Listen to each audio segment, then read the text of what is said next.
Before he died, Thomas lied out of resentment and claimed that he had hidden a box of tiny goldfish in our old house. Our children dug 3 feet into the ground, searching for that so-called inheritance. In the end, suspicion grew among them until they stopped speaking to one another and cut ties completely.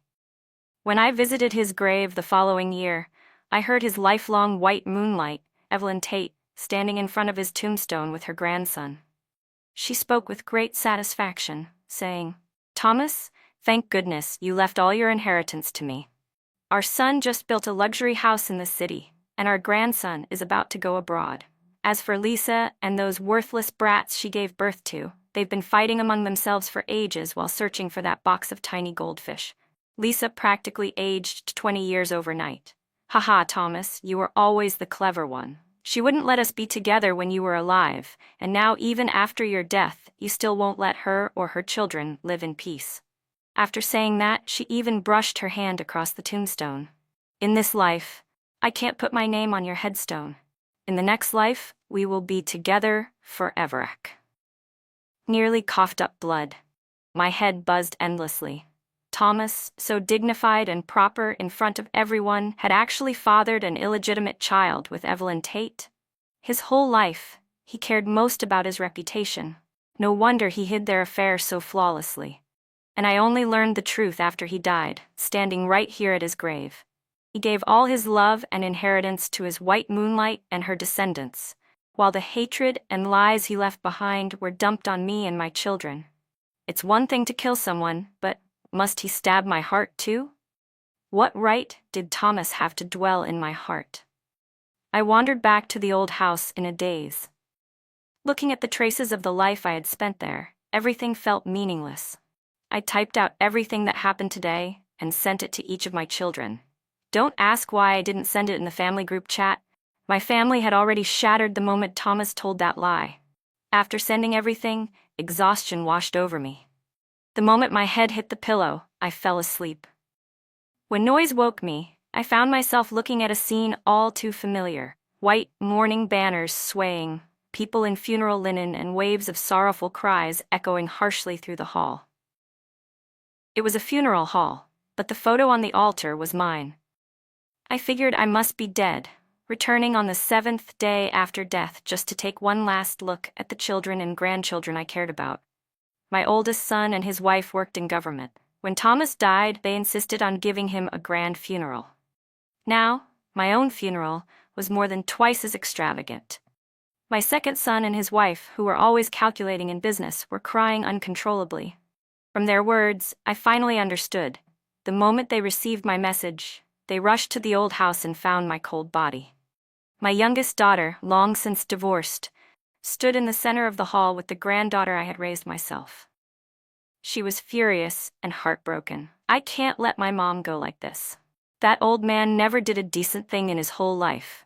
Even after death, he's still tearing us siblings apart." My second son gritted his teeth. "I'm going to the bank. A transfer that big can't be untraceable. Then we'll get a lawyer. We're taking that inheritance back." My second daughter-in-law said, "What if it was all cash? Or some voluntary gift agreement? That lawsuit won't be easy to win." My second son replied, "If the legal way doesn't work, I'll handle them privately. Big brother, what do you think?" My oldest son and his wife exchanged a firm look. "Do it." "Thomas, did you see that? My children aren't anything like what you imagined. You thought a fabricated inheritance could tear this family apart. Keep dreaming. It's a pity, though. If I had known the truth earlier, if I had taken my children and left Thomas back then, maybe we wouldn't have had to suffer all those years." When I opened my eyes again, I was lying in my bed, waking slowly. My head felt heavy, my mouth dry with hunger and thirst, and I was weak all over. My children crowded around me like frightened kittens, whispering, "Mom, Mom." As soon as my eyelids fluttered open, I saw my 3 children, once again small like tiny bean sprouts, Jacob, Ethan, and Mia. The moment Jacob, the oldest, saw me wake up, he let out a breath of relief. "Mom, you've been out cold for a whole day and night. Dad never came back either. Mom, did Dad stop wanting us?" I rubbed the strange swollen bump on my forehead, unable to remember anything that happened before I passed out. The 2 younger ones burst into loud, messy sobs. while Jacob, at least able to speak clearly, sniffled and cried as he told me everything that happened before I fainted. The previous evening, Thomas came home acting like a completely different person. He tore the house apart, rummaged through every drawer, stuffed the bank book and ration tickets into his pockets, and tried to run off with them. When I walked in and saw it, I naturally wouldn't allow it. We argued. Then Thomas said even more bizarre things, saying I had ruined his entire life, that being able to start over was heaven's blessing, and he absolutely wouldn't let himself make the same mistake again. He even said that as for the children, I could deal with them myself. When the kids came over to intervene, Thomas grew annoyed and kicked Ethan and Mia aside. Heart aching, I rushed toward them, but Thomas shoved me hard and my head slammed into the doorframe. Seeing me collapse unconscious, he didn't even try to save me. He grabbed anything of value in the house and ran. Jacob managed to take care of his younger siblings, but he couldn't catch his own father. For a whole day and night, Jacob and the two little ones dragged and pushed me onto the bed and stayed beside me, praying desperately for heaven to wake me up. After hearing everything, I frowned tightly. Thomas had always cared more about his pride than anyone. When had he ever caused such a scene? Unless, like me, he also brought memories from a previous life back with him, and somehow, after death, returned to the 1980s. At this moment, my 7-year-old Jacob whimpered at my bedside, "Mom, Dad really doesn't want us anymore." Ethan was 5, Mia was only 3. I grabbed the two little ones by the hands and shot Jacob a stern glare to shut him up. Right then, Mia's stomach rumbled loudly. "Mom, I'm hungry." Poor children, they had gone hungry for an entire day and night. I lit the stove and cooked 3 simple bowls of plain noodles. The 2 younger ones slurped theirs down hungrily, while Jacob sobbed so hard he couldn't eat. "Mom, if I had held onto Dad's leg tighter, would he not have left us?" My head throbbed painfully. "His legs are on his own body. If he didn't run today, would he not run tomorrow?" Jacob pouted in frustration. I continued, "Your dad has been gone a whole day and night. If something happened to me, would the 3 of you starve to death or cry yourselves to death? And none of you even thought to go outside and ask for help?" Jacob burst into tears again. "But Dad said family shame shouldn't be shared outside." I almost fainted from anger. In our previous life, the Thomas family had been landlords. Before the liberation, they owned half the county. And his precious white moonlight, Evelyn Tate, came from an even more prominent background. Her family worked in government. She even had a relative stationed as a military officer on an island province. In those years, because of their bad class background, both of them struggled constantly in work and daily life. To have a better chance at surviving, Thomas had no choice but to break up with Evelyn Tate and marry me, the daughter of 3 generations of poor farmers. After marriage, Thomas always looked down on me. He thought I lacked refinement, had no manners, no class. My family was poor, yes, but I was still an educated junior high graduate. I didn't want to be looked down upon forever, so I studied hard and got into a vocational school. But Thomas always said that in his family, even if their women had no diploma, even with all the genuine knowledge and learning I carried within me, I still couldn't outmatch Thomas in arguments. I knew studying wasn't something I could compete with him on, so I shifted my focus to daily life and work instead. After we got married, we had 3 children, and our days were calm and uneventful, peaceful, even joyful at times. But Thomas always liked to sigh dramatically for no reason, saying things like how even if a couple treated each other with utmost respect, there would still be unresolved regrets. With my level of education, I truly couldn't understand what nonsense he was complaining about all day. To be honest, I also wished life could feel poetic. But the weight of reality, the chores, the farm work, the endless responsibilities, raising the children, meant that the moment I opened the door each morning, all I saw was the grind of rice, oil, firewood, and salt. How could I have the luxury to study poetry or literature? But deep down, I felt that it was this era that trapped Thomas's spirit and talent, leaving him frustrated and unfulfilled for most of his life. Without us even realizing it, the children and I constantly shaped our lives around his thoughts and wishes. Our whole household silently followed anything Thomas said. Yet in the end, Wasn't it just that all of us had been mentally crushed by him for so long that we became used to obeying? Otherwise, how could one sentence family shame shouldn't be shared outside scare poor Jacob so badly he didn't dare run out to ask for help? I slammed my hand on the table in anger. Family shame shouldn't be shared. I'll show him what it means to share. I'll make sure his name becomes famous across the whole town. Then I looked at the 3 small, frightened, pitiful children sitting before me. Maybe heaven really had heard the wish I made at my own funeral, and that's why I was brought back to this moment, to save myself and my children with my own hands. The next day, I sent 2 of the children to the neighbor's house. The neighbor lady leaned close and whispered mysteriously, "Honestly, I heard your family arguing the other night. The children were crying too. I knocked on your door, but your oldest just opened it a crack and said you were only sleeping, and that his little brother and sister were fine. Lisa, are you and Thomas really okay?" As she said this, Jacob stood beside me with his head lowered. Suddenly a habit in our home flashed through my mind. Because the Thomas family had landlord status before, they'd always kept to themselves in the village. Even with the closest relatives and friends, they never liked interacting much. After I married Thomas, I followed their rules. Even during the day, no matter who came to visit, the door was never fully opened. We only left a narrow gap to speak through and then quickly locked it again. It took me 2 lifetimes to finally understand just how narrow and suffocating a world Thomas had forced upon me and the children. The more I thought about it, the angrier I became. So I told the neighbor everything. How Thomas had run away with all the money and ration tickets, and how he had beaten me and the children. The neighbor lady was stunned. Has Thomas lost his mind? He always acted so gentle and refined. How could he do something like this? I showed her the injuries on Ethan's and Mia's stomachs. The 2 little ones winced, tears welling at the corners of their eyes, but they tried hard not to cry. Seeing this, the neighbor lady began scolding Thomas non-stop. Meanwhile, Jacob hung his head and blamed himself. "Mom, it's all my fault. I didn't take good care of them. I held back my frustration. Are you the one who hit them? Why do you take every mistake onto yourself? If you want to protect your brother and sister, then what will you do from now on?" Jacob didn't answer.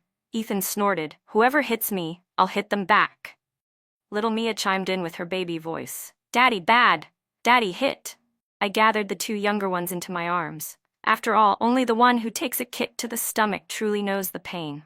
Then I turned to Jacob. "Didn't you say you wanted to find your dad? Fine, I'll take you into town today to look for him." Jacob's eyes lit up instantly. Jacob's eyes were filled with hope.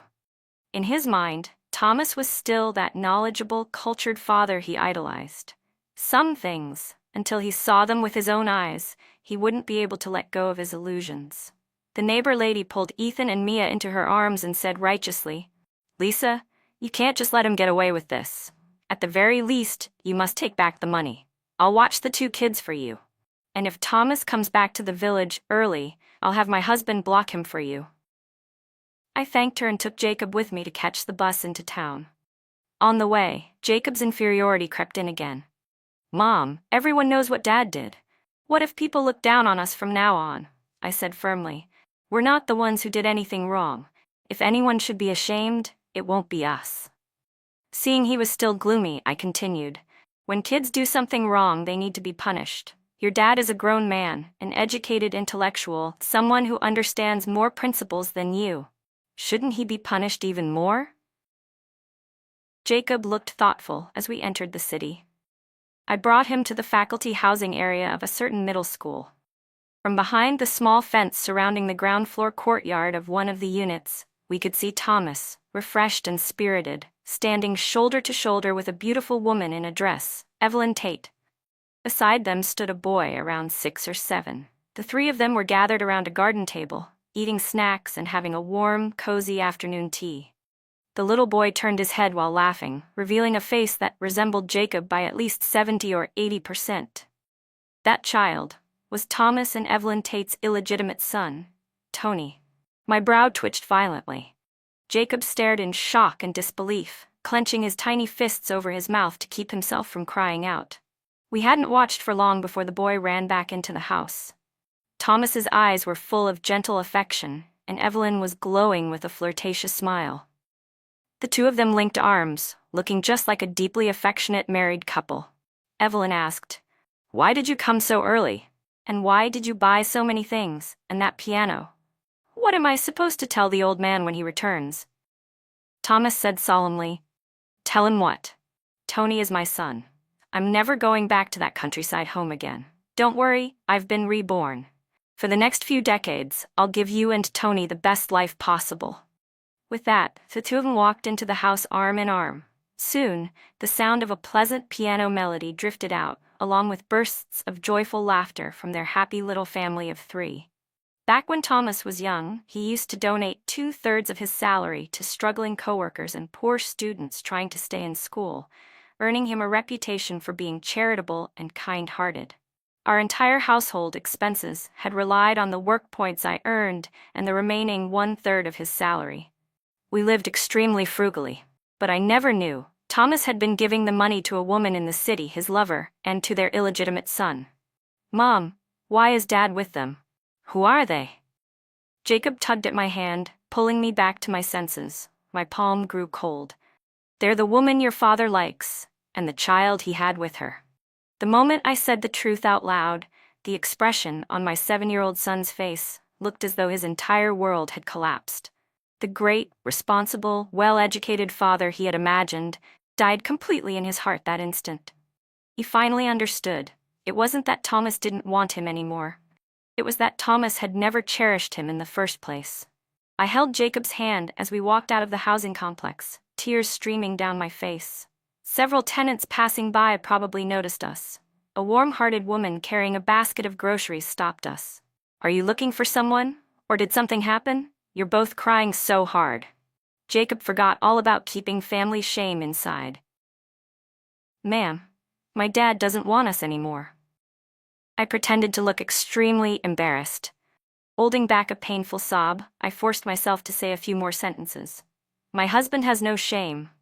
He ran off with all our money, told me not to hold him back, said I could deal with the kids myself, and then came to the city to fool around with another woman.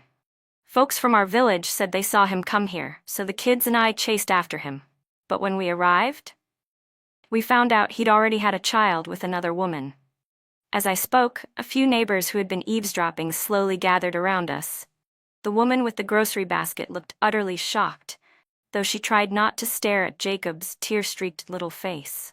Still, she couldn't help whispering, "The resemblance, it's too much." The surrounding residents exchanged meaningful looks. At that moment, I tugged Jacob along to leave. The woman called after us, "Hey, girl, where are you two going?" I answered without hesitation, "I'm going to his workplace to report him. The child he had with that woman is about the same age as my oldest son. He hid it from me all these years. One family in the city, another family in the countryside. Does he think he's some landlord who can keep women in both arms?" Instantly, the woman and the neighbors around her looked as if they'd suddenly figured everything out. They didn't try to stop us anymore. I knew that once we stepped out of that teacher housing compound, public opinion would sweep over Thomas, Evelyn Tate, and that illegitimate son like a flood beast, tearing them apart until nothing remained. After all, Evelyn Tate also had a husband, the well-known retired principal who lived in that same housing compound. In my previous life, I had always known of Evelyn Tate, not just because she was famous for her beauty in the neighboring village, but because she had done something outrageous in the 1980s. When the wave of rural migration to the cities began, Evelyn, who came from a country background, was introduced to an elderly retired teacher couple and hired as a live-in maid. Not long after, the old lady suddenly died of a heart attack. Only a few months after his wife's death, the old man married Evelyn, the maid who had been living under the same roof. The old man's grown children couldn't stand it. They returned home, cut ties with their father, and stormed out. But the old man, defying everyone, insisted on staying with Evelyn. Less than half a year after the wedding, Evelyn went to the hospital and gave birth to a healthy baby boy. It caused a huge uproar at the time. Even back in the countryside, I heard countless people gossiping. I remember going home and repeating the news to Thomas like it was something fascinating. His face immediately turned dark. He scolded me, saying, "You're foolish enough most days, now you're learning to spread baseless rumors too?" Then he humiliated me thoroughly, criticizing me in front of the children and making me look completely worthless. But what was the truth? Evelyn Tate and Thomas had been involved long before that. Evelyn used that old teacher, ruined his family, just so she could raise Thomas's child. Thomas had done it, yet didn't dare admit it, and wouldn't allow me to say a single bad word about the woman he loved.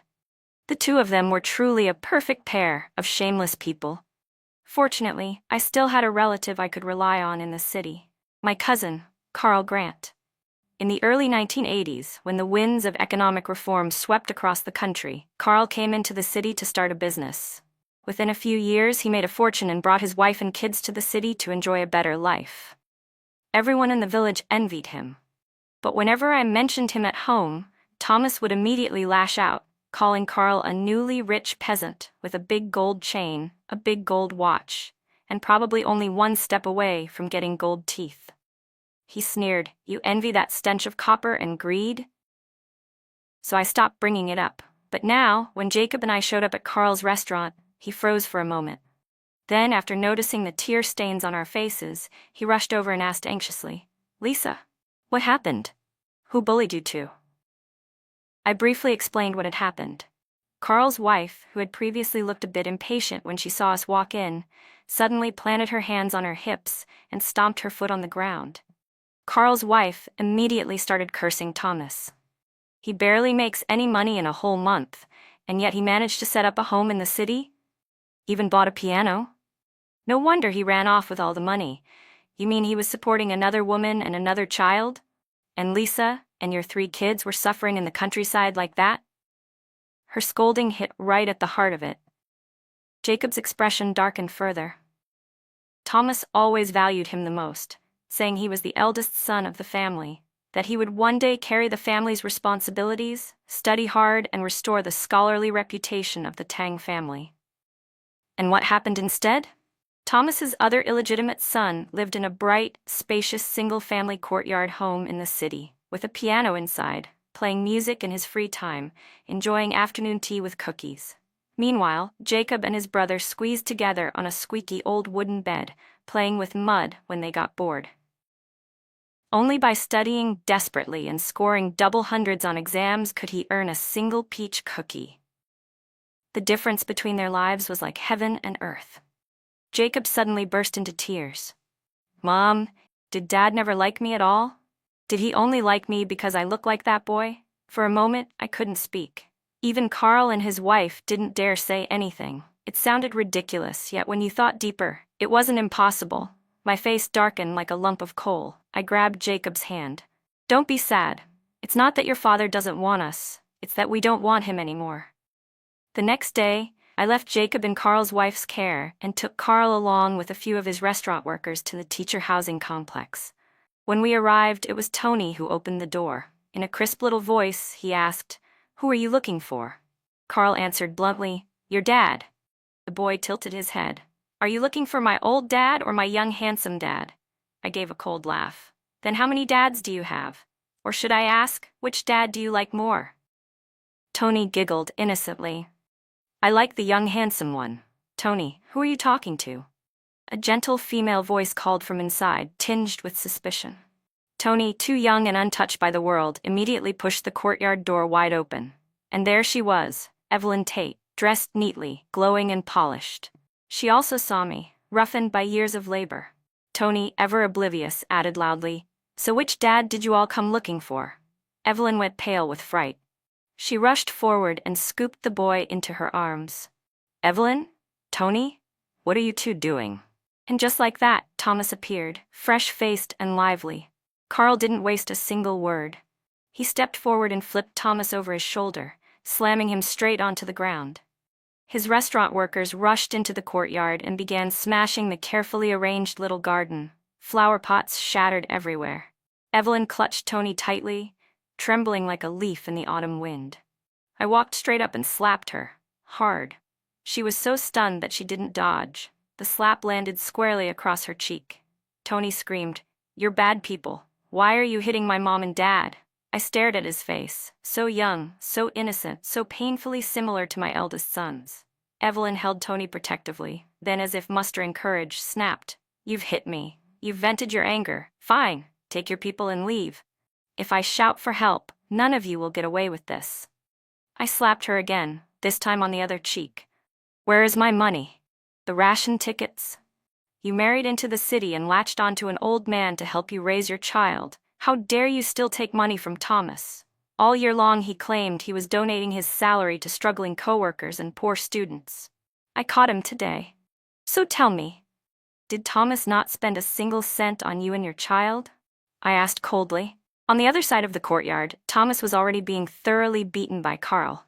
His front tooth looked chipped, and half his face was swollen so badly that he whistled air through his teeth when he talked. "How did you even find this place, Ka?" Before he finished, Carl landed 2 more blows. "You bastard! You took all the money and ration tickets from home just to support another woman. And you still dare ask how we tracked you down." Then Carl shouted at Evelyn, "Give the money back. Return everything." A few residents who had been crouching outside the courtyard eavesdropping completely forgot they were supposed to be hiding. They began openly discussing what they heard. "I was wondering how she dared show off so openly," one muttered. "Turns out she brought her lover into the house. And besides mooching off the old man, she still expects her lover to spend money on her." "The old principal really brought this on himself," another said. "Losing his wife and then marrying the young maid under the same roof. Who knows what actually happened back then?" I intentionally let a mocking expression slip across my face, letting everyone see that their scandal was now public knowledge. Under the barrage of whispers, Evelyn Tate finally snapped. Face flushed with humiliation and fury, she grabbed a small clay flower pot from behind her and smashed it onto my head before I could react. The smell of dirt and plant roots filled my nose as I staggered backward. Carl rushed to support me. Even Thomas, who was sprawled on the ground, gasped, "Evelyn." That was enough to jolt her back to reality. Dozens of eyes had witnessed her striking me, including her own child. Tony's lips trembled. "Mom." Evelyn pulled him back quickly, wanting to retreat into the house, but Carl's workers blocked the way.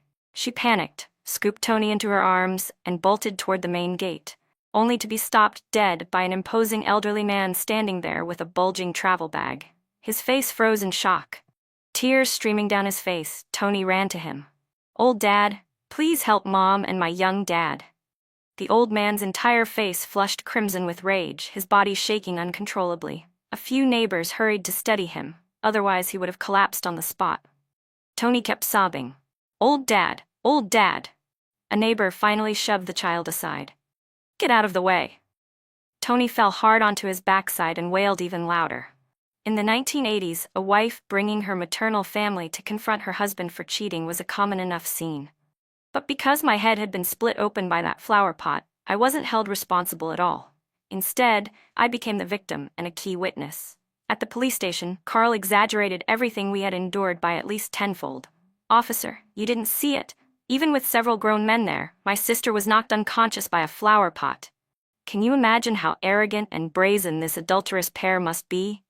Thomas, bruised and swollen beyond recognition, clutched his head in frustration. His pride, his reputation, his job, his entire future, gone, all gone. When the police came to take him away, he suddenly panicked. I want to see my wife." Carl nearly punched him again. "Your wife? You shameless bastard. You beat her when you stole the money, didn't you? She was unconscious at home for a whole day and night, and this time your lover smacked her straight into the hospital. Whether she wakes up or not is still unknown. If she doesn't survive, then both of you are murderers." Thomas froze as though struck by lightning. His knees buckled, and he collapsed in front of Carl. Carl had no patience left. He kicked Thomas square in the chest. "Now you kneel? Kneel my ass." A police officer tugged Carl back symbolically. But Carl still managed to land a few more punches. I stayed in the hospital pretending to be unconscious for several days. Jacob learned from Carl that Thomas and Evelyn Tate were the ones who beat me until I ended up like this. Jacob was caught between fear and hatred. "Mom, Just please wake up. Mom, don't leave me. He kept murmuring while I pretended to be unconscious. During those days, he wiped my face and hands, sat on a little stool beside my bed, and read stories to me. There were moments when I nearly broke character, but I had to hold strong. Because in our previous life, Thomas had influenced Jacob far too deeply. Back in the village, among a group of simple farmers, Thomas carried the air of a fallen noble, aloof, proud, and unbearably arrogant. In those impoverished years, people had little knowledge and even less imagination. Naturally, they were easily impressed by anything they'd never seen before, and Thomas's way of speaking often captivated them. In our past life, Jacob always respected his father deeply. Where Thomas applied for college, what major he chose, even what kind of woman he married, these were all influenced by Thomas's guidance. At every crossroads in his life, it was his father's opinions that shaped the direction he took. I was afraid that once Thomas and I divorced, time might wash everything clean, and someday Jacob would forgive Thomas. But I had already died once. I couldn't afford to gamble another lifetime. So after letting Jacob spend a few days living like a child without a mother, like a weed growing in harsh wind, I finally woke up. Carl and his wife rushed to the hospital when they heard, bringing Jacob along. He threw his arms around me, crying tears of relief as though he'd regained something precious he had lost. I hugged him tightly. Whatever the world became, however people changed, how could I ever stop loving my own children? When the doctor came to examine me, I overheard Carl and his wife whispering in the hallway. That's how I learned that Thomas and Evelyn Tate had already been thrown into detention. The child was obviously Thomas's. The old principal, Evelyn's husband, had completely lost face. Naturally, he couldn't keep raising the boy. But once the child started calling him old dad over and over at the hospital bedside, the old man seemed to soften. And since, as people say, there are no unfilial children around a sickbed, he eventually kept Tony and hired a caregiver to look after him. Carl snorted with disgust. Who would have imagined? That old fool still wants to raise Thomas's kid. Carl's wife let out a cold laugh. Intellectuals? Ha! Old or young, men only care about the same kind of flesh. Her words tugged at an old memory, my encounter with Evelyn Tate at Thomas's grave in my past life. I was old then, wearing rough, cheap clothes, my face covered in wrinkles. Evelyn, on the other hand, wore designer brands from head to toe. Even her hair seemed expensive. Why? Because she and her child had spent their entire lives enjoying the inheritance of that old principal, and later, the marital assets that belonged to Thomas and me. That illegitimate son had been a beneficiary of everything, our suffering paid for his comfort. Now that I was reborn, why should I let him continue to grow up comfortably? Why leave him the chance to become the man who would one day hurt me and my children? So I gathered photos of Thomas and Jacob, along with a photo of Tony, wrote a letter and mailed them all together to the old principal's adult children living out of town. A few days later, while walking with Jacob on the hospital lawn, we heard loud shouting from a hospital room in a nearby building. It wasn't high up, so we could see everything clearly. A middle-aged woman wearing thick glasses was screaming hysterically at the old principal. How exactly did my mother die? Wasn't it you and that maid who killed her? I used to think you were just senile, but now I see you were heartless. Your wife died under suspicious circumstances, and you never investigated anything. Yet you have the nerve to raise another man's bastard child?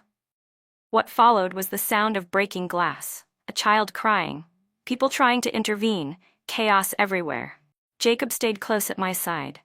Mom, don't be scared, I'm here. I patted his head. Mom isn't scared anymore.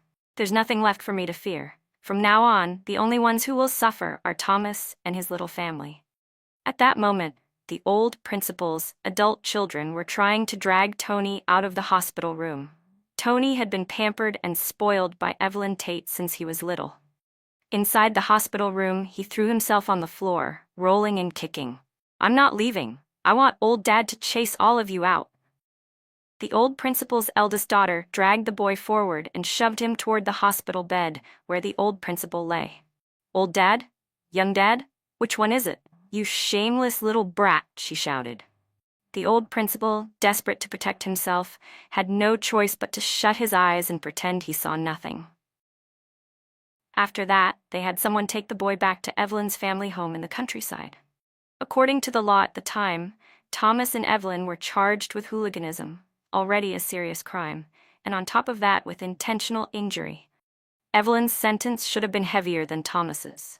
But when the old principal's children later learned that he had actually been asking people to secretly take care of Evelyn while she was in the holding cell, they exploded with fury and went straight to the police to reopen an investigation. They insisted their mother, Mrs. Geng, might have been murdered. The case was dug up again. All of Evelyn's past misappropriations of their family property were dragged into light. The commotion was enormous. But after endless back-and-forth investigations, the final conclusion was this: Mrs. Geng had indeed died accidentally. However, during her final moments, when she was struggling, the old principal had gone into Evelyn's room, back when she was still a young maid, and was teaching her foreign languages under the blanket. Because of that, he missed the best window to save his wife. When the truth came out, the old principal couldn't withstand the constant judgment and disgust from everyone around him. One dark, windy night, he left his hospital bed and chose to fly freely from the hospital building. His children handled his funeral in a hurry, then went to Evelyn's village to settle the score. The biggest and newest farmhouse in the entire area, the wide courtyard and all, belonged to Evelyn's family. But the Chin family refused to admit they had ever taken the old principal's money. Evelyn's mother even lifted her chin proudly and said to the crowd, "The old principal was my son-in-law. You juniors still owe me a proper greeting."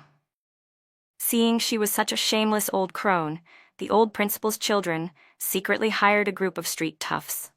When the Chin family was out, they smashed through several of the new house's walls, including load-bearing ones, leaving gaping holes everywhere. When the Chin family saw their once grand home now leaking wind from all four sides, they cursed the heavens and threatened revenge. But the old principal's children had already returned to their own cities. There was no way to chase them down.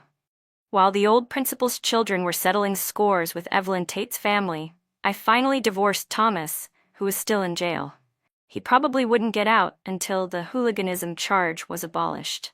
He kept asking to see me. He wanted to confirm one thing: why had his reborn life turned into such a disaster before he even had a chance to enjoy anything? Why? Besides heaven giving me a second life too, wasn't the answer simple? He was too greedy. He believed he had endured a lifetime of humiliation, and the moment he regained his youth, he immediately ran off with all the family money and beat me to the ground. Once in the city, he didn't even bother hiding. He openly moved into the old principal's home. Did he think karma was hard to attract? But I knew what he was really panicked about, another matter entirely. Those tiny goldfish he had hidden in the wall bricks of the chicken coop. I should have realized it earlier. A man as proud as Thomas, who always considered himself too refined for housework, had personally built that intricate chicken coop before our wedding? And he tended to the chickens every single day. After Jacob was born, he went there every morning to fetch eggs for nourishment. I used to think even if he didn't care for me, at least he sincerely cared for the children. But everything he did, all of it, had been for his own hidden schemes. Trouble hidden inside the household. Disaster raised under our own roof. Thomas had never been a decent human being from the beginning. Fortunately, in this lifetime, I was the one who sent both Thomas and Evelyn Tate into jail myself. From now on, with that little box of goldfish in hand and my 3 children with me, life was nothing short of delightful.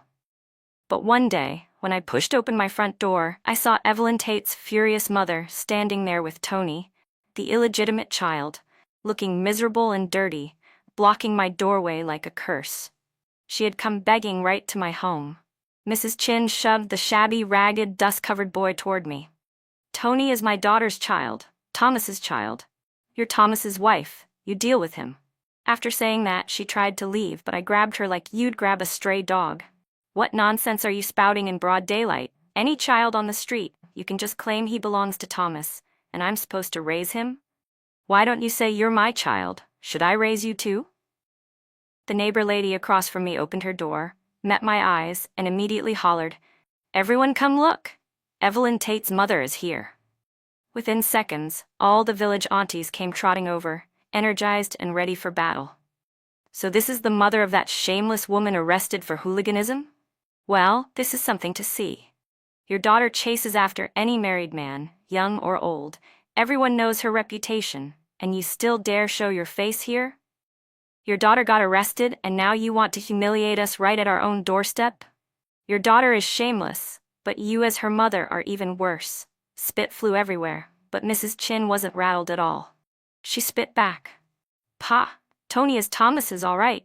According to the old rules, any child a man fathered outside should be brought home for the legal wife to raise. Nothing wrong with that. I snapped right back. I've seen shamelessness, but you Chin people really haven't been reformed enough, have you? No wonder Evelyn could throw herself at her employer and learn foreign languages under the blanket. You've got a black heart.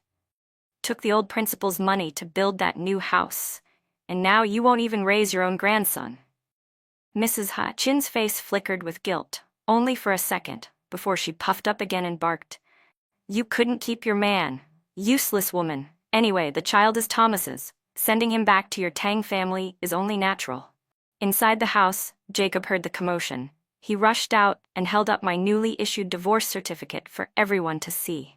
You old witch, he shouted. Don't you dare bully my mom. It's not that my dad abandoned us. We abandoned him together with Mom.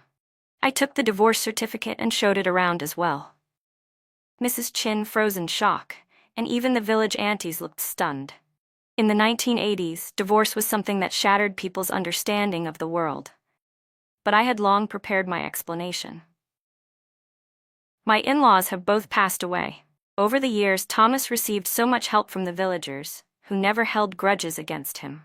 But he always believed his ancestors were prestigious and that he, as an educated man, was above everyone. He looked down on all of you who once helped him. All these years, every household expense, the raising and education of our 3 children, everything has been supported by me alone. His money, he always claimed, went to charity, to helping the poor. But in reality, it was spent on a woman and a child in the city. Now he's been sentenced for hooliganism. My children and I have been humiliated, and hasn't this dragged down the reputation of our whole village as well? A man like that, a husband like that. I looked down at Jacob, and a father like that, I don't want him anymore. The aunties exchanged looks for a few seconds. Then, after a brief moment of silent calculation and judgment, they all moved at once, standing firmly in front of me and shielding me behind them. Ha! A cheating man who's dragged the village's good name through the mud, trash like that, deserves nothing. If it were me, I wouldn't want him either.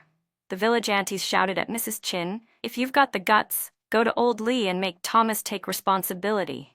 You think everyone in our village is easy to bully? How dare you come onto our land to stir up trouble? What old rules are you babbling about? You don't even follow the rules of being a decent human being. You only follow the rules of creating disaster. One sentence after another pushed Mrs. Chin back step by step. Jacob glanced at Tony. All the humiliation, anger, and the feeling of being betrayed by the father he once admired surged up at once. He suddenly stepped forward and shoved Tony far away. Pa, one old dad, one young dad? Who knows how many dads you actually have? And you still dare ask my mom to raise you? You really have no shame. Tony, still little and clueless, only rubbed his eyes and cried helplessly. Seeing more and more villagers gathering, and the auntie's anger boiling hotter, Mrs. Chin's fingers trembled violently. She pointed at us and shouted, all of you are abusing power and bullying others. Refusing to raise a child is a sin. Heaven will strike you down. Just then, under the heavy, humid weather, dark clouds massed above us. Without warning, thunder cracked across the sky. Everyone froze. Jacob pointed at Mrs. Chin and shouted, you're the bad one. You're the one heaven should strike. Mrs. Chin's legs started shaking. Tony's crying grew louder with fear. I sneered, if you want the Tang family to take responsibility, go kneel at the village entrance where the Tang ancestors' memorial tablet used to be. Maybe Thomas's parents are waiting to meet the wild grandson their son made outside. Just then, a dog somewhere began barking wildly. The tension reached its peak. Mrs. Chin spun around and ran, dragging Tony behind her. Both of them were terrified. One more second there, and the villagers really might have beaten them. Their dramatic scene actually gave me the perfect excuse to take my children to the city. Everyone in the village knew how I'd been harassed by the Chin family, and since my cousin Carl Grant was already established in the city, paperwork for relocation went smoothly. I also took the opportunity to change the children's names, giving them my last name. Jacob asked, "Mom, why do we have to change our names? Is it because bad people might come find us again?" I didn't answer directly. I simply smiled and said, "These new names just sound better." Thomas had named them Tang Zhenye, Tang Xingye, Tang Miao, names full of the Tang family's ambitions. But the names I chose, Jacob Grant, Ethan Grant, Mia Grant, carried only what mattered to me. As long as they grew up healthy and happy, that was enough. Before leaving, the neighbor lady helped me gather some news. That wicked Mrs. Chin didn't want Tony dragging her down anymore. She actually drugged the boy, planning to abandon or secretly sell him. But midway, Tony woke up on her back and struggled violently. Mrs. Chin was using one of those cloth straps to carry him, and when Tony moved too much, both of them fell into a ravine. They weren't found for several days. The old woman died. Tony's legs were both broken. No one knew if he would ever walk again. Truly, sins committed by oneself cannot be survived. I had nothing to say about it, only a heavy sigh. Everyone has their own fate. After what happened to the Chin family, who knew whether they would harbor resentment and come looking for trouble again? My children were still young. I couldn't endure any more threats. The neighbor lady had thought such satisfying news would make me happy, but she didn't expect that the darker side of human nature worried me even more. All I could do was tell the children, "Once we get to the city," I told my children, "You must take good care of Mom. Listen to what I say." Each of them nodded obediently. On the bus headed into Jincheng, Ethan suddenly asked, "Mom, once we get to the city, will we live good days again?" Looking at their hopeful faces, I said firmly, "From now on, we'll all have good days." Life in the city truly changed everything. Jacob became a gifted painter. Ethan never had the talent for academics, so when he hit his teenage years, he went to help at Carl's restaurant. He started from the very bottom, doing whatever tasks needed doing. Then one year, tragedy struck. Carl's 7-year-old son passed away in an accident. Carl and his wife were devastated. It was Carl who suggested fostering Ethan. I agreed. Without Carl and his wife, my divorce from Thomas would never have gone so smoothly, and my children and I would never have found our footing in the city back then. Because Ethan became Carl's foster son, the bond between our families grew even stronger. We cooperated in business, practically becoming one household. Carl's restaurant flourished, eventually registered as a brand, and then expanded into a company. Business kept growing larger. By then, my youngest Mia, who had the best grades of the three, was admitted into a university. We relocated together with the company to the south. More than 10 years passed. One day, news exploded. One of Jacob's paintings sold for a sky-high price at an art auction in Harbor City. Reporters all fought to get the story. And as soon as fame arrived, so did people who smelled an opportunity. That day, the housekeeper let in an elderly repairman who had come to fix a clogged kitchen pipe. But when they walked through the living room, the old repairman froze and refused to move another step. "Lisa Grant," he said. I looked up. The man wore a work uniform. His skin was dark, dry, sunken, his face so worn and filthy that it was nearly impossible to recognize him anymore. Only the hatred burning in those eyes made me realize. Standing in front of me was Thomas, the husband I hadn't seen in many years. Thomas looked me over, then let his eyes sweep across the luxurious villa interior. "Damn. You threw me in prison for years, and now you and the kids are all living it up. Do you even know what I went through? Hurry up and tell me. Did you steal the box of gold bars our Tang family saved back then?" There was no trace left of the aloof, pretentious intellectual he once claimed to be. He looked like nothing more than a beaten-down nobody twisted by bitterness. The housekeeper, Auntie Wang, stepped in front of me immediately and shouted, "Stop right there." But Thomas didn't listen. He lunged toward me, trying to hit me. In an instant, Auntie Wang struck him with a kick and flipped him to the ground, pinning him with a joint lock. He could only cry out in pain. Auntie Wang was no ordinary housekeeper. She was a retired gold medal boxer. Security arrived as well. I held on to the railing, steadying myself, and before Thomas was dragged out, my children arrived home. Coincidentally, or maybe fatefully, this was our weekly family dinner day. No matter how busy they were, they always came home to see me.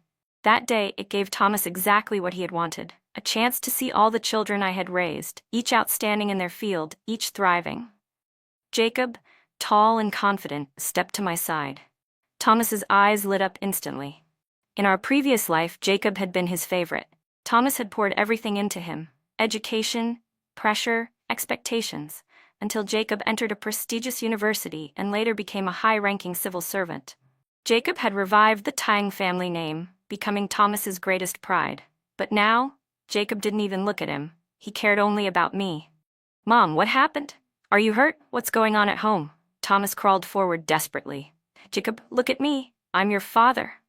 Jacob stepped forward, his expression icy cold, his stare so sharp it made Thomas's whole body jolt. Funny, I don't remember having any other dad. Before Thomas could argue, the front door opened again. Ethan walked in wearing a sharp suit, and Mia followed behind him in a neatly tailored professional outfit. Ethan snorted. "Well, would you look at that? Someone shameless enough to force himself into other people's homes trying to be a dad. Take a good look at what real shamelessness looks like." Thomas's face twisted green with rage. "The day you were born, I should have drowned you." Ethan spun around and slapped him hard across the face. "Say that again, you bastard." Ethan had always been the child Thomas disliked most, not because of anything he did, but because he didn't look like Thomas. Instead, Ethan had Carl's temper and sharpness. Nephew takes after the uncle, as people say. Normally that wouldn't be a problem, but Thomas carried deep resentment toward Carl due to their difference in family background. He projected all that bitterness onto Ethan. Since Ethan was little, Thomas beat and scolded him constantly, causing him to drop out of school early, push him into society too young, and harden into someone who had to fight his way up. Father and son grew further and further apart. In our previous life, that family disaster over the little goldfish was largely caused by Thomas himself. He understood Ethan's temperament well. That's why, before dying, he spoke privately with Jacob several times on purpose to make Ethan believe Jacob had stolen everything. The resentment between the brothers exploded. But in this life, the first one to slap reality into Thomas was Ethan. Mia adjusted her glasses and calmly reminded him, "That's enough. If you keep hitting him and he ends up injured, it'll be troublesome to explain to the police." Dizzy from the slap, Thomas finally looked clearly at Mia. "You? Mia, that's you?" "I'm your youngest daughter," she said coldly, "and I haven't remembered who you are for a long time. As for what you did back then, I'm thoroughly disgusted. You are a suspect who intentionally came here to cause harm, and I am the attorney who can represent the state to prosecute you. Don't worry, every crime you deserve will be accounted for." Thomas's eyes widened. He never imagined that the daughter he dismissed in the past life, marrying her off carelessly when she got older, would become a decisive, formidable lawyer who could look him straight in the eye without fear. You all really don't remember me? I'm your father," Ethan scoffed first. "You're unbelievable. If you're my dad, then what's my name?" Thomas blurted. "Xingye. You're Tang Xingye." "Bullshit," Ethan snapped. "My name is Ethan Grant." Ethan, as in joyful, thriving. Ever heard of Grant Family Foods, one of the biggest restaurant groups in the country? The chairman, Carl Grant, used to be my uncle. Now he's my dad. And senior shareholder Lisa Grant is my mother. You know nothing, yet dare to show up trying to claim you're my father? The more I say it, the more I want to beat you again." Jacob held Ethan back and spoke calmly. "Ethan is the CEO of Grant Family Foods now, and if he hadn't started working there in middle school, brewing tea, bussing tables, doing cashier work, managing accounts, there'd be no way the business would have grown enough to have branches all across the country." Thomas looked at his two sons, deeply moved. "All these years, with your father gone, you must have suffered. It's all her fault, Lisa. If it weren't for her, you wouldn't have turned your spears at me." Mia stepped forward, her voice icy. "Are you adding defamation to your list of crimes?" Thomas flinched. Mia continued, "I'm a lawyer. Jacob is an artist. Ethan is an entrepreneur. Every success we've achieved comes from the sacrifices and support of our mother. Back then, our shameless excuse of a father ran off with all the family money and left our mom beaten unconscious for an entire day and night. That so-called dad never thought about us for even a single moment, Mia continued. He went to the city and used our family savings, and who knows what other dirty money, to buy things for his mistress and her child. If Mom hadn't woken up in time, none of us 3 kids might have even lived to adulthood. But after hearing her speak, Thomas suddenly roared at me like a mad dog. Lisa Grant, who gave you the right to stop Jacob from taking the civil service exam? Only becoming an official could revive the Tang family legacy. You ruined our Tang family. You ruined me, Thomas. After everything he'd heard, that was the point he chose to fixate on. He completely ignored everything his children said, only the Tang legacy. Jacob's gentle demeanor vanished in an instant. Are you insane? I heard everything back then in that garden. You were going to abandon us. You were already planning to run away with your mistress and illegitimate son and confront the old principal together. Now you think you have the right to step into our lives? Into our home? Thomas's face collapsed as if torn open. His beloved eldest son, the pride of his past life, had stripped him bare. In the previous life he had enjoyed wealth all his days. In this life he had wandered, suffered, and lived like a beaten dog. The only thing that kept him going was the memory of those better years. But now, standing before him, all his children looked at him the way one would look at a criminal. He couldn't bear it. When the police took him away, his eyes never left me. I didn't say a single word. Everything I wanted to say, my children had already said for me. He wanted to know the truth, but I refused to let him know. In this life, not only had I sent him and Evelyn Tate to prison, but I had also drawn all 3 of my children back to my side, letting him witness with his own eyes our harmony, our affection, our success. Later, after the police left, my children stayed behind to discuss what we should do about Thomas in the future. Mia said, he'll only be detained for a few days. Once he's released, I'm afraid he'll try to come bother Mom again. Ethan snorted. Easy. I'll call a few brothers and take care of him. Jacob shook his head. Don't be stupid. He's been in prison and living at the bottom for years. He won't give up that easily. I was offered a teaching position at Anguo University. If it comes to it, Mom can move there with me. No way he'd be able to find us. I smiled slightly. No need for all that trouble. He's been acting like a mad dog for so many years, and yet he still found us in this southern city even after we changed our names. That means heaven sent him here to meet us one last time, so we shouldn't waste heaven's intention. The 3 children fell silent, exchanging looks and unspoken thoughts. I said plainly, back then, he abandoned everything to reunite with that woman and her son. So now, why don't we send him right back to them? It was Ethan who carried out the plan. When Thomas was released from the detention center, he happened to run into a recruitment truck. The job requirements were extremely lax. Having been in prison and being old and frail, he couldn't resist. He got on the van. 1 blink, 1 gag, 1 tie around the wrists and ankles. Thomas nearly died of fear. When they finally untied him and pushed him out of the vehicle, he realized he'd been dumped back in his hometown. He had returned here once after completing his prison sentence in the previous life.